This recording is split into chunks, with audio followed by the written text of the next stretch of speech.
Saya ingat waktu itu ketika kita masuk TV, waduh bangganya minta ampun. Sekarang kayaknya udah enggak lah. Oke. Saya kalau ngelihat teman-teman masuk TV biasa aja kan. Oke. Bahkan apa? Bahkan kita bisa bikin TV sekarang kan.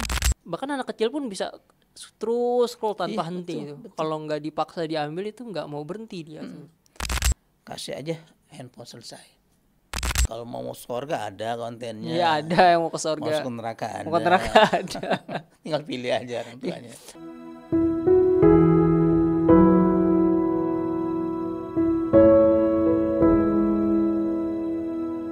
Dr. Andes Ade Fadli Fakhrul MSc MIKOM. Assalamualaikum Bang Ade. Waalaikumsalam warahmatullahi Wah, ini kita kedatangan pakar media lulusan Universitas Teknologi Malaysia. Wah, luar biasa. Apa kabar Bang Ade? Terima kasih, alhamdulillah sehat. Iya. Gimana? Alhamdulillah. Terima kasih sebelumnya udah mau hadir di podcast Beyond Hikmah Iya, dari saya Al-Hikmah senang TV. Hadir berbagi ilmu, sharing pengalaman, dan juga insya Allah podcast kita berguna buat milenial dan juga Gen Z. Iya, dan pastinya juga mungkin itu. generasi bomber juga. Wah, generasi bomber nih. Ini generasi bomber yang nggak kalah dengan kencangnya perputaran ini nih media nih kan. Iya, Apa perputaran media nih sangat-sangat pesat gitu, Bang Ade. Ini gimana, apa kabar? Baik, Sehat ya, alhamdulillah ya. Ini coba kita ngobrol perihal media. Iya. Gimana sih anak muda kemudian yang hidup di mana media ini berkembang pesat, dan media ini apa sih sebenarnya dampaknya tuh dari sisi seorang lulusan Universitas Teknologi Malaysia yang juga sekarang dosen di berbagai universitas. Gimana sih? Mungkin bisa diceritakan dulu Bang Ade soal bagaimana background dari Bang Ade sendiri, silakan. Ya, saya dosen di STEDI, Sekolah Tinggi Ilmu Agama di Roh Islamiyah Al-Hikmah Jakarta, tempatnya di Jalan Bangka 3A nomor 25 Jakarta Selatan. Background saya sebenarnya saya nggak media nih. Saya SMA, kemudian di SMA 55, Negeri 55, kemudian saya di kuliah di Universitas Nasional, saya ambil FISIP, jurusannya atau program studi itu hubungan internasional. Tadinya saya mau melalang buana ke seluruh dunia untuk tahu karena dengan ilmu saya. Tapi ya nasib berkata lain, akhirnya saya aktif di dunia media. Saya secara umum, kalau media sudah saya akrab. Saya memang dari kuliah dulu di Universitas Nasional, saya sama teman-teman mendirikan namanya LPM, Lembaga Pers Mahasiswa. Kita bikin koran, kita bikin majalah. Bahkan kebanggaan saya itu dulu bikin majalah, namanya majalah Mimbar Mahasiswa. Kemudian kita bikin koran tuh. Koran kalau kita lihat yang besar itu, apakah koran Kompas atau Republika, kita bikin waktu itu. Itu tahun berapa itu? Tahun saya masuk di kuliah itu tahun 84. 85 ya, semester 3 saya udah aktif di dunia pers mahasiswa. Kita dirikan semua.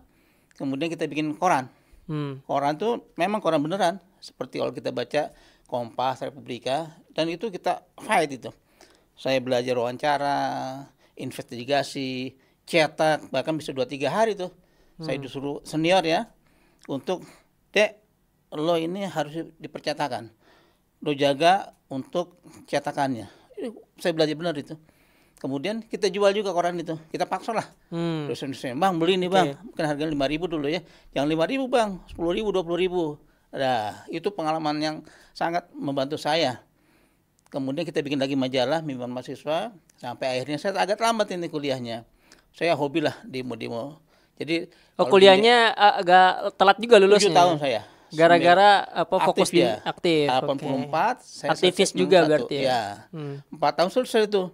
Jadi 3 tahun saya jalan-jalan ke Jogja, ke Bandung, ke Surabaya, dan ternyata benar banyak kawan-kawan saya ya, kalau saya nggak perlu sebutkan ya, beberapa teman-teman yang saya kenal baik, dan akhirnya saya melihat itu pengalaman yang berharga. Misalnya kalau saya lihat sekarang ada Menteri Sosial tuh, Saifullah Yusuf, itu sekarang kawan waktu di UNAS.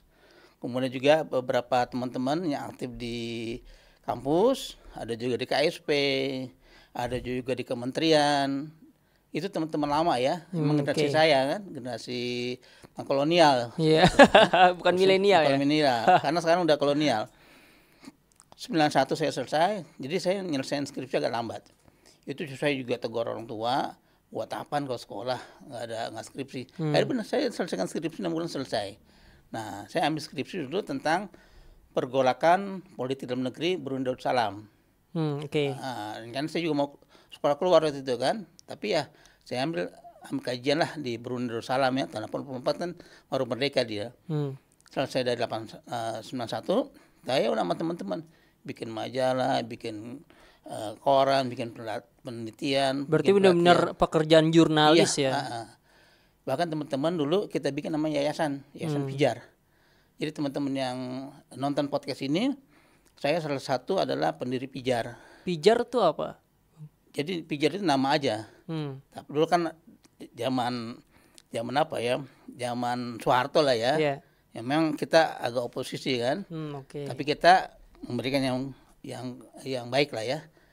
Bahkan teman-teman waktu kita demo-demo itu kita ngelawan kampus itu ya, ada 3 kawan kami dipecat tuh dari kampus waktu itu. Oh, gara-gara terlalu vokal kali ya? Karena kita ngelawan kebijakan kampus pada saat itu.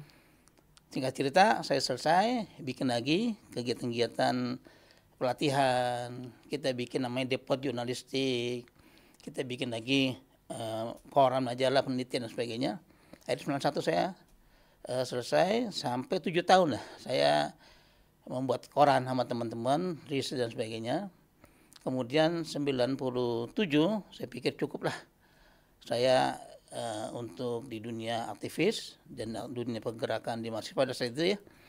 97, 99 saya sekolah. Itu yang tadi Mas Angga katakan, saya alumni dari Universitas Teknologi Malaysia. Tapi di UNAS tuh udah selesai berarti? Udah selesai. 91 91 saya selesai. 97 saya sekolah lagi S2. Saya ngambil di Universitas Teknologi Malaysia. Saya ngambil konsentrasinya Management Property and Valuation. Nah, itu 2 tahun saya di Malaysia. Nah, cita-cita saya juga gitu. Saya di properti. Kalau kita lihat di Jakarta banyak gedung-gedung, itu kerjaan saya. Gimana kita appraisal nilai. Kalau ada tanah kosong, ini buat apa? Apakah pom bensin, apakah kolam berenang, apakah supermarket dan sebagainya. Itu kerjaan saya. Tapi nasib berkata lain lagi. 97, 98 reformasi terjadi kan? Reformasi ya 98 ya. Hancur tuh properti semuanya. Oh, udah nggak ada harapan. Kacau balau lah ya. Hopeless lah ya, nggak ada harapan lagi. Akhirnya saya belok lah ke dunia pendidikan. Saya ngirim lamaran, akhirnya saya berlabuh lah. Pertama kali saya ngajar di Universitas Binus Nusantara. Binus. 99. Alhamdulillah sampai sekarang saya masih situ. Kemudian tapi saya sekarang udah mau coba di fokus aja di beberapa kampus saja. 97 selesai, 99 selesai. Kemudian saya banyak kampus-kampus. Saya pernah di Universitas Binus Nusantara, Universitas Bunda Mulia, Universitas Attahiria, Universitas Satya Negara Indonesia, Universitas di Al-Hikmah sekarang ini sekolah tingginya, dan di Persis sekarang itu. Berarti fokus pengajaran itu di beberapa universitas yang Bang Ade ajar itu media berarti? Atau dulu belum ada mungkin medianya. Oh, apa berarti? Ilmu sosial masih. Dulu saya kebanyakan ke kewartawanan, jurnalistik. Cetak koran majalah.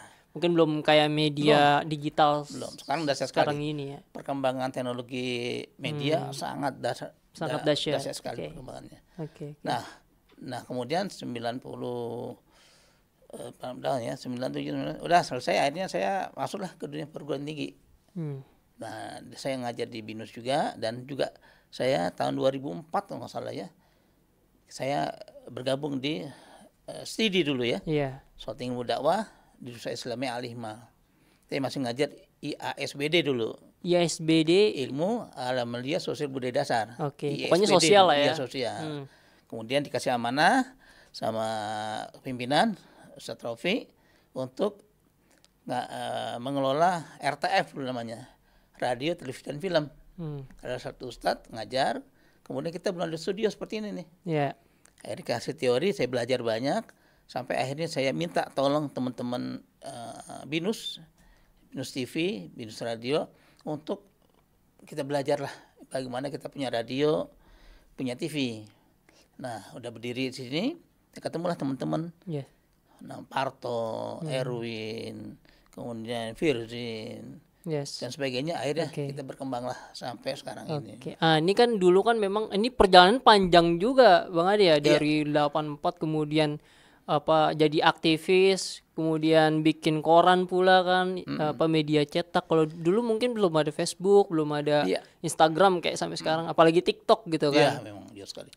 Nah, tapi kan pada zaman ini itu kan perkembangan media terlihat sangat cepat gitu, kita rasakan gitu. Saya juga sebagai anak muda ini kadang kalau nggak update sedikit aja ketinggalan fitur.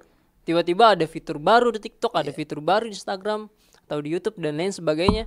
Nah, itu kan sangat sangat memacu kita juga sebagai anak muda. Nah, gimana sih pandangan Bang Ade selaku pakar media yang sudah berkecimpung puluhan tahun di media, bahkan sempat tadi dikatakan di zaman Soeharto cukup vokal gitu kan. Nah, itu gimana menurut Bang Ade soal perkembangan media saat ini? Iya, dulu selesai tamat, saya tahun 2000-an, sesungguhnya udah ada sih media seperti ini ya. Saya dulu ada teman-teman bikin penelitian, saya bikin percetakan dan sebagainya. Kemudian kita dulu bikin namanya PH, Production House. Jadi sama teman-teman kita gabung, kemudian kita bikin kegiatan-kegiatan lah. Dan kita beberapa kali kita bikin profil dulu. Jadi kalau kita mau bikin sesuatu memang susah sekali. Yes. Kebetulan di rumah saya ada ruangan, sama teman-teman kita bikin studio lah, kalau zaman sekarang studio ya. Nah, ada kerjaan rekam seseorang, profil, kita edit, kita render. Saya pasti ingat sekali, ngerender itu kalau jam 7 pagi, jam 7 maghrib lah ya, jam 7, itu ngerender itu bisa 5 jam, 6 jam. Dan dibilangin, nah teman-teman, jangan dirubah lagi ngerender, apa rendernya. Akhirnya saya belajar, saya sebenarnya udah ngerti di dunia media, untuk kamera, kemudian editing, ngerender dan sebagainya. Tapi saya ngapain kerja situ ya, saya bikin ngapain pakai kamera, nunggu berjam-jam, dan terkutip gak ada gunanya lah. Nah, baru belakangan ini yang saya tahu ternyata perkembangan dasar sekali. Nah, jadi saya lihat sekarang benar yang dikatakan tadi Mas Angga, itu perkembangan media cepat sekali. Iya. Mungkin hitungan detik kali ya. Iya, hitungan detik. Hari ini kita nggak lihat podcast atau media sosial, mungkin cepat sekali perubahan di dunia. Bahkan yang menarik sekarang adalah sekarang juga orang juga takut dengan media itu. Dulu kalau kita takut dengan koran. Oh iya. Jadi pernah suatu saat kita waktu kuliah itu kita bikin seminar, semua koran itu menceritakan harga-harga tidak naik, misalnya sampai bulan Februari. Dibikinlah salah satu koran yang ada, karena Januari, Februari kan. Jadi Januari naik, Januari misalnya terakhir tidak akan naik harga-harga, tapi Februari akan naik kan? Yes. Itu bahasa media kan. Januari nggak naik, pada Februari naik. Ya, kita bikin headline-nya Februari BBM naik. Kita ambil yang narasi berbeda seperti itu. Nah, begitu juga sekarang media-media yang podcast sekarang ini mungkin menggantikan lah. Yeah. Koran-koran yang tadinya ada waktu yang untuk wawancara, editing, kemudian dulu saya pasti bikin koran pasti pakai meja layout. Mungkin nggak kenal ya meja layout. Meja layout apa tuh? Jadi kalau kita wawancara, kita ketik, kemudian kita bikin kolom-kolomnya. Yeah. Kalau misalnya ada koran 9 kolom tuh, kolom 1, 2, 3, 4. Selesai itu ada meja layout, bawahnya itu ada lampu neon. Kita tempelin sesuai dengan ukuran kolomnya, sampai seperti itu dulu ya. Sekarang udah gampang sekali. Sekarang udah gampang banget ya. Menyebar apapun itu tinggal klik-klik aja ya. Tinggal kemauan kita aja. Untuk membuat medianya. Oke. Ini gimana sih tips mungkin dari Bang Ade selaku orang yang walaupun generasi boomers ya, tapi kan pengalaman itu tentang media nih cukup banyak gitu kan, cukup luas dan cukup panjang. Gimana cara nih anak muda nih biar supaya memanfaatkan nih media digital yang ada saat ini gitu loh? Iya, saya lihat media ada 2. Ada dua aspek lah, ada negatif positif, pasti ada lah semua media ya. Kalau positifnya mungkin sekarang untuk mengakses ilmu udah gampang. Oke. Dalam waktu sekejap artificial intelligence atau ChatGPT dan sebagainya udah gampang sekarang ya. Tapi ada juga negatifnya kan. Kalau kita lihat di mana ada perundungan. Orang mager, nggak kreatif. Kalau ada survei misalnya apakah minat anak-anak milenial atau anak Gen Z baca, saya yakin minat bacanya tinggi. Tapi tanda kutip baca apa dulu? Baca handphone. Baca handphone. Tapi kalau baca yang berat-berat, yang tebal tuh lelah sekali. Yang zaman dulu nggak mungkin ada handphone ya, harus kita baca buku yang tebal-tebal, kita berdiskusi dan sebagainya. Jadi tinggal memanfaatkan aja. Apakah kita ambil yang positifnya atau negatifnya? Seperti itu saya lihat ya. Terlebih lagi sekarang dunia konvergensi media. Ya, semua menyatu itu. Di handphone kita udah ada radio, namanya streaming, udah ada televisi, YouTube, Instagram, TikTok dan sebagainya. Sudah ada koran, majalah, semuanya ada, TV ada, film ada. Semuanya dalam satu genggaman itu ya. Kita sebut namanya konvergensi media kan. Sehingga kalau kita sudah punya handphone, digunakan buat apa handphone kita? Mau negatif boleh, positif juga boleh kan. Udah gampang sekarang kan, judi online ada situ. Dari yang mau jadi presiden sama yang mau jadi presiden ada semua. Ada yang kuliah, ada juga yang tukang kuli ya, maksudnya kerja berat bisa menggunakannya. Turun yang namanya foto, yang namanya film susah sekali tuh. Bahkan saya menarik lagi juga, saya ingat waktu itu ketika kita masuk TV, waduh bangganya minta ampun. Wah, Mas Angga masuk TV.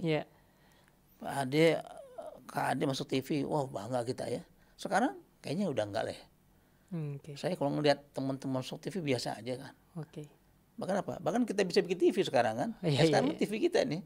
Gitu ya. Misalnya Alima TV itu. Kayak gitu. Semuanya bisa bikin lah ya. Iya, bisa bikin. Walaupun tidak pakai satelit tapi pakai YouTube ya kan, YouTube, bisa ya. Nah, ini tadi ngomongin soal tadi ada disebutkan ada dampak positif dan negatif.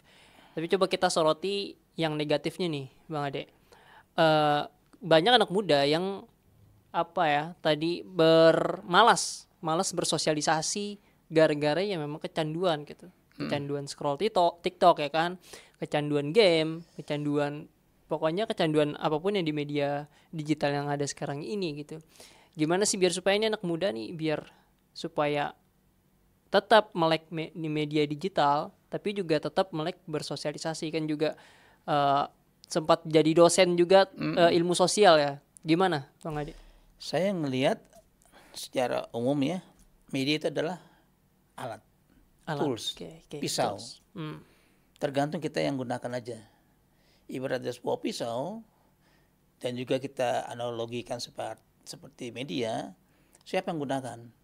Kalau pisau itu kita gunakan di dapur, mungkin daging yang besar yang susah kita kunyah, atau bongkahan makanan, atau juga kacang panjang, kangkung yang tidak pernah kita potong akan susah kita kunyah. Tapi kalau kita gunakan pisau itu untuk memotong, untuk merajang dan sebagainya, mungkin lebih enak. Begitu juga media. Kalau media kita ibaratkan pisau, maka siapa yang gunakan? Tentunya kita harus sadar diri lah ya. Ketika digunakan untuk hal yang positif, udah sekali sekarang. Apa yang mau diakses sekarang? Bahkan kemudian saya ngajar di persiaran radio televisi kan. Dulu yang namanya radio ada namanya FM dan AM dan FM. Kalau di Jakarta ada radio FM, mungkin di Bogor, Sukabumi, Bandung, apalagi Surabaya, stop lah, nggak akan terdengar. Begitu juga TV ya. Sekarang dengan adanya streaming, radio dari manapun masuk ke kita. Jadi yang namanya terpaan media banyak di kita tuh. Terpaan media, hal-hal yang positif, negatif ada di kita. Jadi kalau kita lihat adalah kembali kepada diri kita, apakah kita bisa gunakan secara positif. Tentunya kita sebagai mahasiswa ya bisa memilah dan memilih media itu yang mana yang cocok sama kita. Tetapi kalau anak SMA agak sulit ya. Itu peran guru, orang tua. Bahkan sekarang saya lihat ya tingkat anak kecil kerusakan mata tinggi sekali itu. Oh iya. Ya, itu bahaya sekali ya, karena radiasi ya. Mungkin zaman saya kecil dulu kalau nonton TV dekat-dekat tuh dimarahin. Tapi sekarang mungkin jarak berapa nih? 29 cm itu. Iya, ngomongin mata nih, mata saya Min tuh gara-gara media juga. Bang Ade, dulu saya cerita dikit ya. Jaga warnet dulu. Jaga warnet akhirnya hampir 24 jam tuh di depan komputer. Ya? Iya, tadi enggak pakai kacamata, aman gini. Berasa ketika kelas 3 SMP, saya saat kelas 1, kelas 2, kelas 3 itu jaga. Baru kerasa, kok pas masuk SMK ini kok burem, kan papan tulis, oh ternyata mata saya Min gitu. Ini ya. Oh, iya, gara-gara itu tadi betul radiasi komputer. Jadi kalau saya ya plus ya, memang udah usia. Oh iya udah usia kalau plus ya. Tapi ada juga sekarang anak kecil tuh mungkin yang masalah silinder, masalah min atau plusnya itu banyak saya lihat ya dari beberapa penelitian dan literasi yang saya baca itu ternyata anak kecil juga. Nah mungkin saya juga himbau nih pada orang tua, jangan memanjakan anak dengan hal yang mungkin dia tidak mengganggu bapak ibunya, tapi mengganggu untuk masa depan dia. Oke. Coba sekarang kita lihat, kalau anak kecil rame nangis kasih handphone selesai. Kemudian dilihat dulu berjam-jam itu. Ya menarik juga kalau saya perhatikan. Kemudian saya juga melihat di beberapa podcast ya, podcast anak-anak kecil yang menampilkan tentang dunia anak-anak tinggi sekali penontonnya dan tinggi sekali untuk mendapatkan cuannya ya, karena yang nonton anak kecil. Nah ibu-ibunya supaya tenang anaknya apa di dapur atau di sekolah kasih aja handphone selesai. Jadi mungkin saya juga himbau kepada pemerintah ya, mungkin bisa diberikan solusi bahwa anak kecil itu usia berapa jangan pakai handphone. Terlebih lagi tadi juga ada tidak bersosialisasi, karena benar. Dulu kan kalau kita waktu kecil-kecil main apa dulu, petak umpat, main karet, pokoknya bergerak lah ya, kenal sama kiri kanan tetangga, teman. Nggak selalu begini aja. Sekarang kalau kita kenal anak kecil, kenal nggak tetangga sebelah nggak tahu. Kan juga itu jadi asosial kita ya, untuk kegiatan-kegiatan kemasyarakatan. Seperti itu yang saya lihat aspek negatifnya ketika kita memang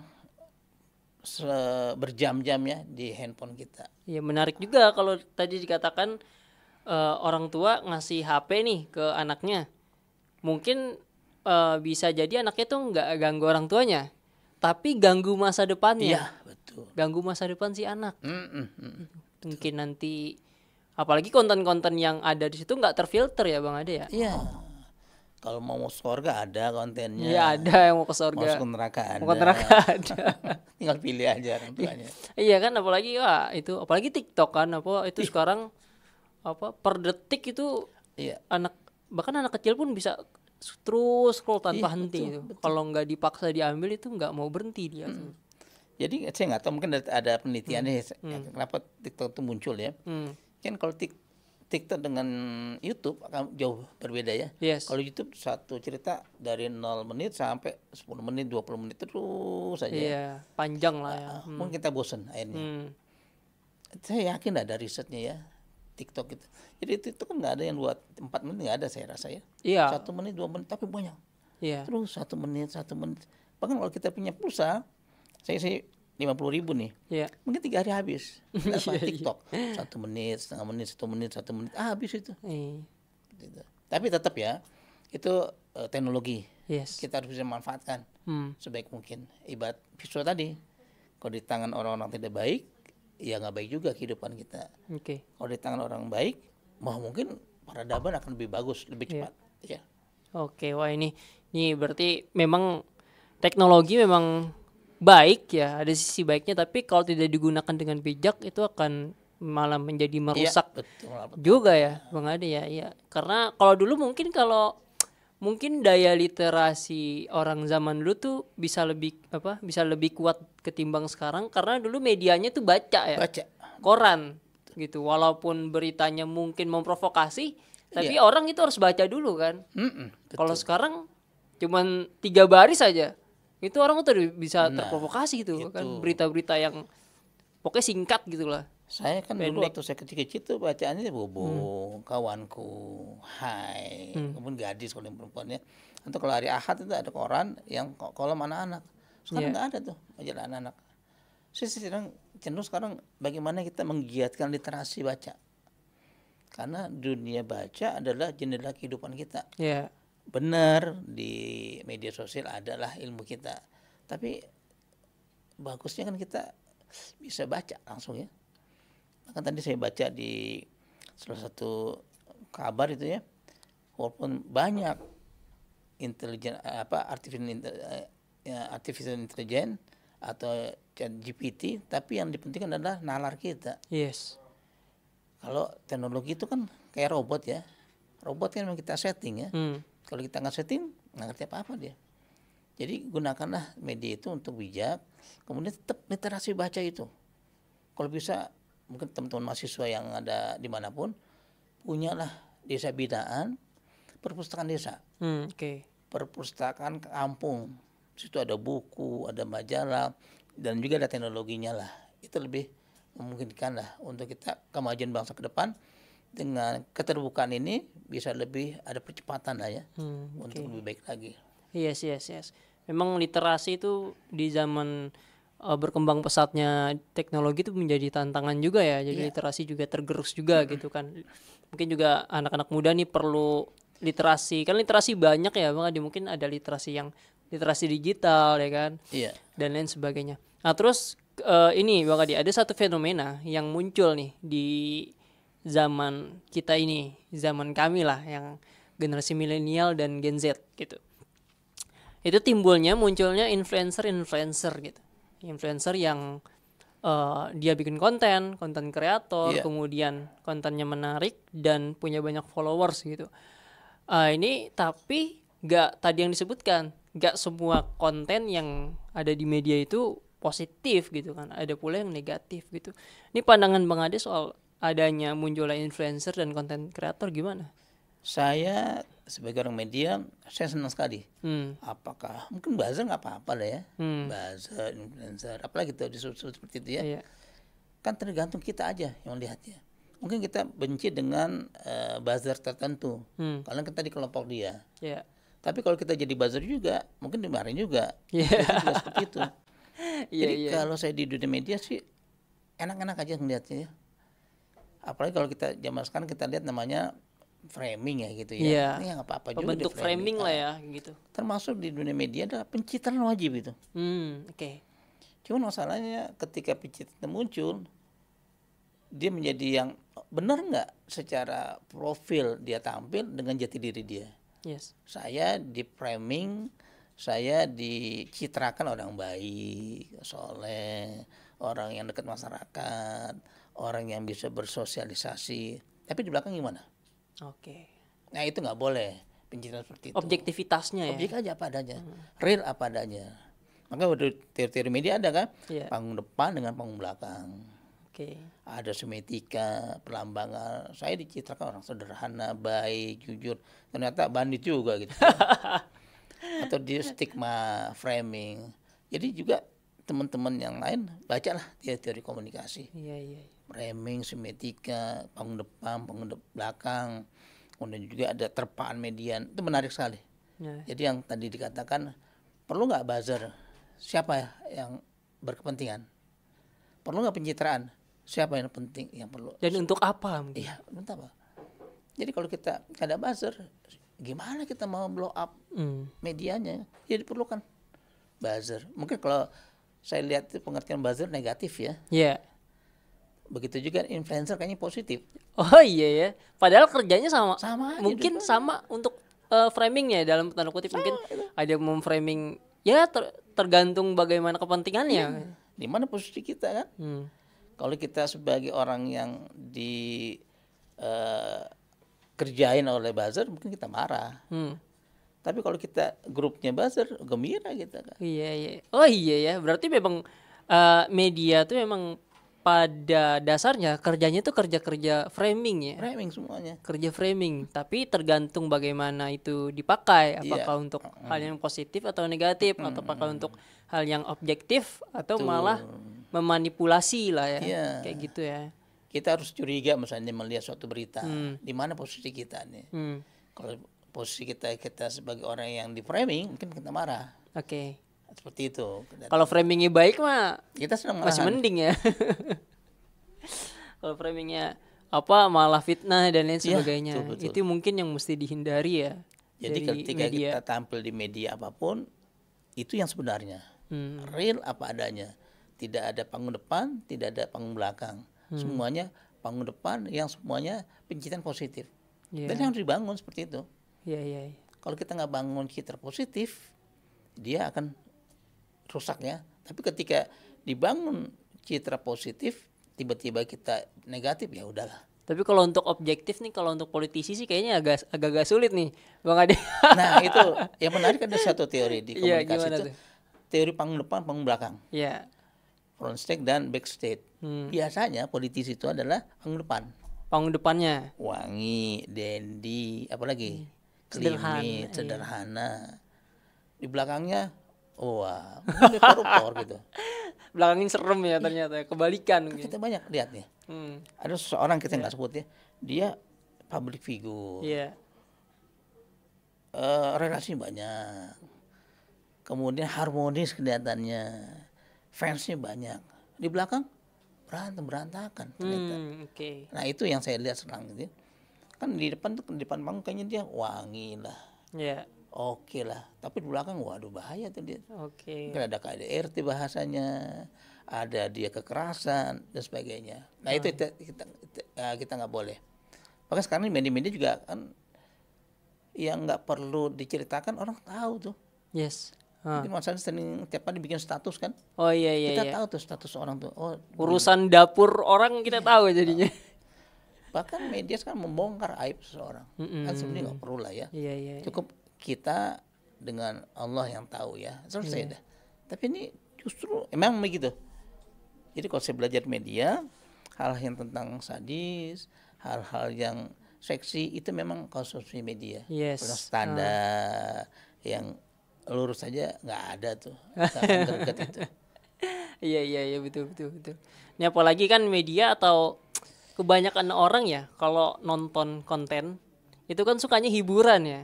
Kebanyakan betul. Gitu loh. Jadi memang ya pada dasarnya tuh manusia tuh suka yang senang-senang gitu kan. Makanya dari itu ya mungkin ada orang atau siapapun itulah yang membuat konten atau memframing sesuatu itu sifatnya untuk senang-senang aja gitu kan. Betul. Itu positif, pokoknya buat senang lah gitu. Mungkin itu yang jadi laku juga di konsumsi sama masyarakat kan.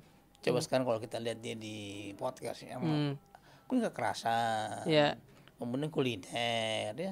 Tapi yang saya sih lihat, kalau saya perhatikan, yang keilmuan ya. Ilmuwan sedikit sekali. Pokoknya yang bahas teori-teori ya. Hal yang serius kayaknya kurang ya. Tapi hal yang glamour, yang gosip itu memang menjadi konsumsi. Dan itu memang ada risetnya. Nggak mungkin dah ya.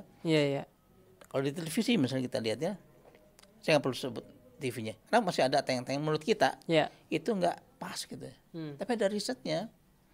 Apa misalnya ini dunia kita ya, misalnya kita cenderung nih juga framing nama teori-teori di media namanya kultivasi.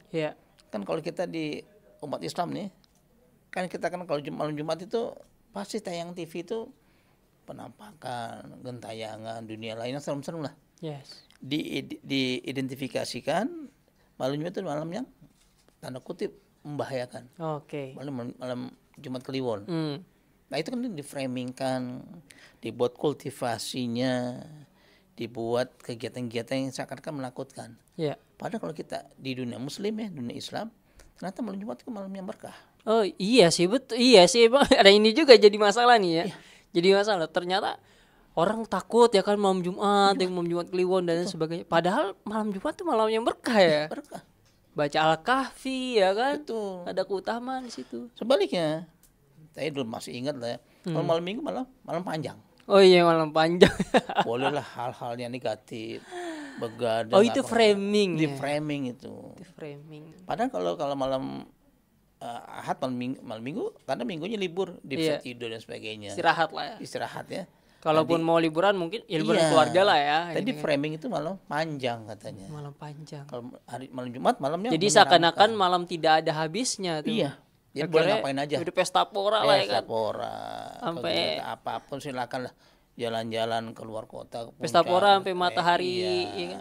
Terbit di barat cuman. Iya. Nah, itulah dunia media kan. Iya. Nah, sekarang harus ada perlawanan lah. Hal yang tadi menurut kita baik harus kita berikan juga yang terbaik juga. Oke, wah ini luar biasa teman-teman. Al-Hikmah TV paparan dari Bang Ade. Terima kasih nih Bang Ade soal bagaimana cerita tadi kan soal di zaman tahun 80-an generasi boomers kemudian bikin koran dan lain sebagainya. Memang media itu pada intinya ya untuk membentuk framing lah ya. Betul. Tapi tergantung bagaimana itu framing dilakukan gitu untuk apa dulu ya kan. Dan juga ini terakhir nih Bang Ade, nih gimana sih nih untuk anak-anak muda nih, karena kan audiens dan juga Hikmah TV ini diisi oleh anak-anak muda gitu kan diisinya. Gimana sih anak muda nih biar supaya di generasi yang sangat sangat kalau dibilang serba kejepit gitu kan. Ya misal sulit kerja, kemudian kuliah mahal, kemudian kita juga dimanjakan dengan berbagai konten di media sosial gitu kan, perkembangan pesat media. Kemudian ada orang-orang atau anak muda yang banyak depresi. Ya gitu kan, depresi ini. Maka disebutkanlah generasi sandwich ya kan, yang dia harus generasi strawberry ya kan, yang dia harus generasi sandwich itu maksudnya dia harus memenuhi kebutuhannya tapi juga di sisi lain harus memenuhi kebutuhan keluarganya lah, kurang lebih seperti itu. Ini gimana pandangan Bang Ade biar supaya nih anak muda nih setidaknya tuh terlepas dari hal-hal yang mengganggu mental dia di zaman teknologi yang berkembang pesat ini. Iya, kalau kita punya teknologi itu ada 3 rumusan kalau saya lihat ya, namanya TSP. T-nya itu targeting siapa? Kalau kita bikin media ya. Kemudian yang T targeting, TS-nya segmentasi, P-nya adalah positioning. Itu harus kita kaji dulu ya. Nah, untuk anak muda kalau saya pesan itu sesungguhnya sih kalau saya lihat katanya generasi kejepit, generasi yang malas, generasi yang gak ada inovasi dan sebagainya. Memang zaman tahun 70 juga sama masalah gitu ya. Oh, ada. Ada aja tahun 80, 90, 2000 dan sampai sekarang ya. Kalau saya sih ngeliat anak-anak muda sekarang, dunia media sekarang membuka kesempatan seluas-luasnya. Tergantung inovasi aja, produktivitas. Banyak sekali kan kalau kita lihat ya. Anak-anak muda tiba-tiba bikin konten akhirnya jadi kaya. Mungkin saya sebut aja deh media maksudnya Tan Baikun. Potnya makan. Mukbang. Kemudian ada juga anak kecil. Saya Zoom and Family. Itu banyak sekali konten-konten main bola, main air, main anak-anak ya, anak kecil seperti itu. Begitu juga yang podcast yang anak-anak muda. Ada yang ilmu pengetahuan. Jadi bagaimana anak muda mengemas sekarang nih? Ilmu, wah banyak sekali di kita ya. Yang dulu susah sekali zaman saya bikin TV, sekarang dalam waktu cepat bisa bikin TV. Yang dulu susah izinnya bikin radio, sekarang kita bikin radio di streaming. Yang tadinya kita susah bikin majalah, ingin sheet, sudah terbit, kemudian sekarang dunia di pers dulu ya, ada siup, berbeda dikit dicabut siupnya, sekarang udah bisa bikin koran, bikin majalah, bikin TV, bikin radio. Mau keluar negeri gampang sekarang. Lihat aja orang-orang sana. Mau perjalanan ke luar negeri gampang. Bisa kita kan manfaatkan senjata ini, alat ini untuk kemajuan kita. Sekarang saya sering nonton gimana orang-orang Indonesia sana di luar negeri, kehidupan luar negeri. Saya senang sekali. Bahkan terakhir saya lihat gimana orang-orang Jawa yang 200 tahun dulu dia ke Suriname, ke Parmalimo, sekarang ada dia punya kegiatan-kegiatan yang positif. Sekarang anak muda banyak kan. Bahkan saya lihat di hal yang kecil, kota kecil nih, ada satu podcast, ternyata dia bisa mengelola podcast tentang bongkar motor, bongkar mobil, menjadi pokoknya keahlian-keahlian yang dimiliki itu dituangkan di media lah ya. Kayak gitu. Dan memang anak muda sekarang dia malas aja deh. Malas mengeksplor ya.